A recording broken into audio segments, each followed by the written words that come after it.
মেশিনে কিভাবে তিল বাটা করতে হয় তা দেখাবো।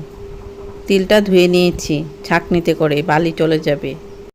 তিল বাটাটা শিলনোড়ায় করলেই ভালো হয়, তবে এখন তো শিলনোড়া থাকে না, মেশিনে করতে হয়। মেশিনে জারের মধ্যে করতে হয়। জার গরম হয়ে যায়, তিল পেস্ট করতে গেলে তিলটা ভালো করে পেস্ট করা যায় না, তিলটা তেতো হয়ে যায় গরমে। এর জন্য আমি কি করব, তিলটা পেস্ট করার জন্য চলুন দেখি। তিলটা পেস্ট করার জন্য আয়োজন করছি। এর জন্য তিল নিয়েছি, ভালো করে ধুয়ে নিয়েছি, জল দিচ্ছি এই পরিমাণে। তিলটা যাতে তেতো না লাগে এর জন্য কাঁচা লঙ্কা দিচ্ছি তিলের মধ্যে। বরফ নিয়েছি ফ্রিজ থেকে, বরফ দিয়ে এভাবে 4 টুকরো বরফ দিয়ে দিলাম। বরফ না থাকলে শিলনোড়া তো থাকবে, শিলনোড়ায় করে নেওয়া যায়। বরফ দিয়ে তিলটা পেস্ট করে নিলাম এবং সুন্দরভাবে পেস্ট করতে পেরেছি, মিহি হয়ে গেছে। এরকমভাবে তিল পেস্ট করে হাতম্বল খাওয়া যায়।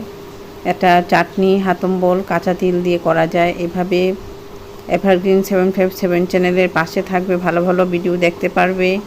বরফ দিয়ে তিল পেস্ট করা সহজ করে দেখালাম। এরকম তিল পেস্ট করে অনেক কিছুই রান্না করা যায়, সবজিতে দেওয়া যায়, তিলের ভর্তা খাওয়া যায়, তিলের চাটনি খাওয়া যায়, এভাবে তিলের চাটনিও খাওয়া যায়। ভালো থাকো, সুস্থ থাকো, ধন্যবাদ।